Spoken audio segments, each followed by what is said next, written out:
Imagine waking up in a Britain where the biggest political fight is no longer just about taxes, immigration, or the NHS in the abstract. Instead, imagine the daily reality of how we care for our parents, for disabled adults, and for those who simply can't live independently. Imagine that becoming the ultimate issue that dominates headlines, splits political parties, and actually decides elections.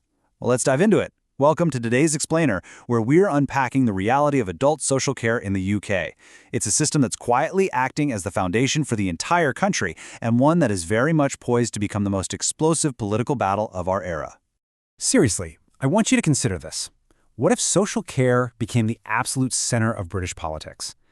This isn't just some wild, hypothetical thought experiment. It's actually not far-fetched at all. Right now, as we speak, the adult social care system in England is under intense, undeniable pressure.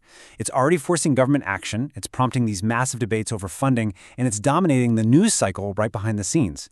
So let's explore exactly why this specific issue has the potential to just completely consume the political landscape.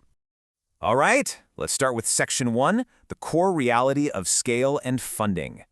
£77.8 billion. That is a massive number, right? That is what adult social care in England actually contributes to the economy. You know, we so often talk about this sector purely as a welfare issue or a drain on resources, but this huge figure shows it's actually a gigantic economic engine in its own right. It is a massive pillar of the national economy, and its sheer scale is exactly why it demands top-tier national attention. And it's not just about the money either, it's about people. This vital sector supports over 650,000 workers distributed across more than 20,000 care-providing locations. So just from a purely logistical standpoint, managing, funding, and regulating a workforce of that size, that is a monumental task for literally any government. But here's the catch. Hiding inside those massive numbers is a really critical vulnerability. If you look at the 2024 to 2025 data from Skills for Care, there was an 11.4% vacancy rate for registered managers. I mean, that is an alarming retention crisis. The real pressure point beneath this entire scenario is exactly this. You have a massive sector that is fundamentally struggling to keep the leaders and the staff it needs to actually function day to day. And because the pressure is just so intense, the government is already being forced to intervene. They're moving way beyond just abstract future plans. They've actually announced up to £3.7 billion of extra funding for 2025 to 2026 and around £4.6 billion for 2028 to 2029. This proves the issue is commanding massive financial commitments right this second. But is it going to be enough? Because when a system needs multi-billion-pound interventions just to keep its head above water, it very quickly becomes a central political battleground.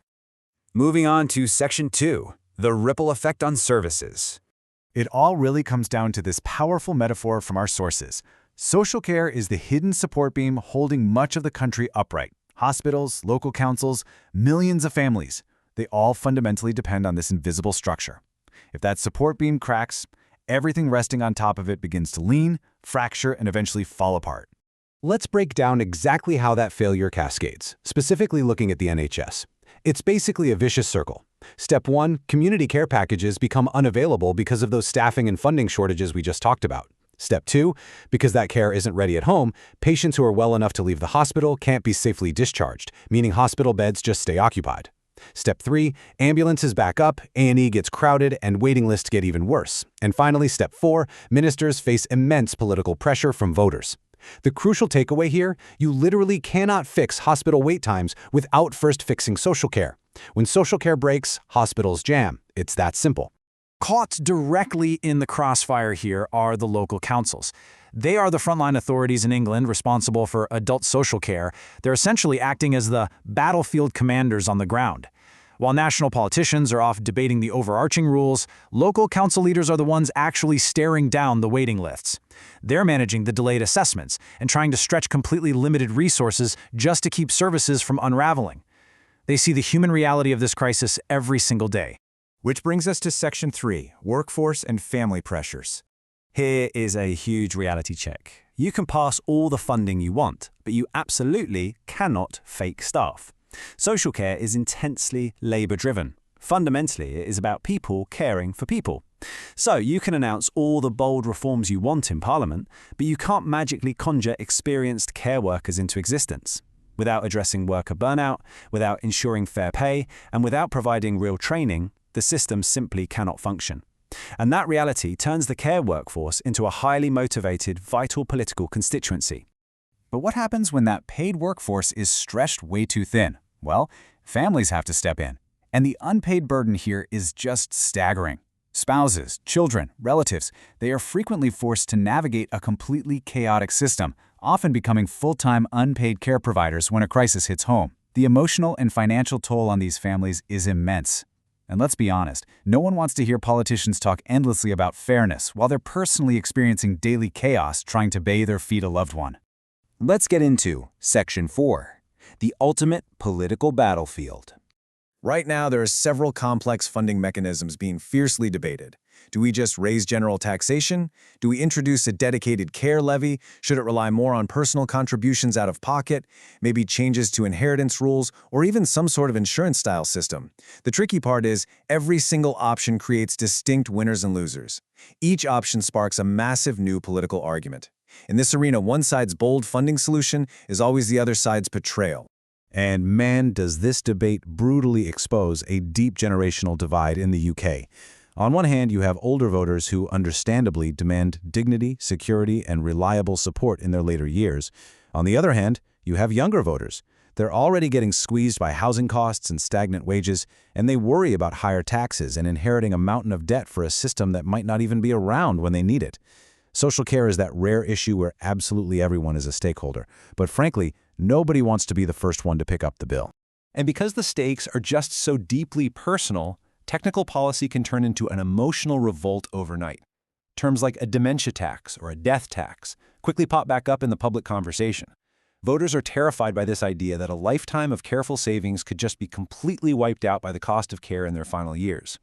It is a wildly dangerous topic for any politician to navigate because it touches on people's deepest, most primal fears about their legacy and their family's security. Finally, Section 5, a moral question of dignity. This really is the ultimate moral debate, and it's driven by two very distinct perspectives. On one side, supporters of massive reform argue that a civilized society simply must not leave families to drown alone. They frame reform as an absolute moral necessity. Conversely, critics of sweeping reform argue that the state just cannot promise everything and that any reform has to be financially realistic, otherwise it risks collapsing the broader economy for everyone. Both sides passionately claim compassion, and both sides accuse the other of indifference.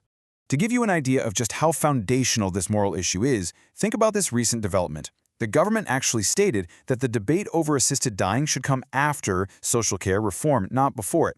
The reasoning there is pretty profound. The Prime Minister framed it by saying that people can't make truly free choices about end-of-life decisions in a system that currently fails to provide them with proper day-to-day care. Social care has to be strengthened first. So you see, it's not just a welfare issue anymore. It is a constitutional and moral baseline. Which brings us to the core takeaway for today's explainer. The true measure of a country is not how loudly it praises dignity, but how carefully it funds it.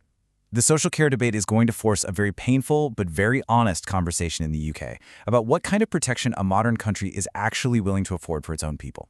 Because it's incredibly easy to talk about compassion, it's a whole lot harder to actually budget for it. So, I want to leave you with one final thought to chew on. If social care really does become the absolute biggest battle in Britain, dominating every election cycle and every front page, would the real fight ultimately be about the taxes required to pay for it, the fairness of the system across generations, or a much deeper moral question of who society believes deserves protection first? Thank you so much for joining me for this explainer.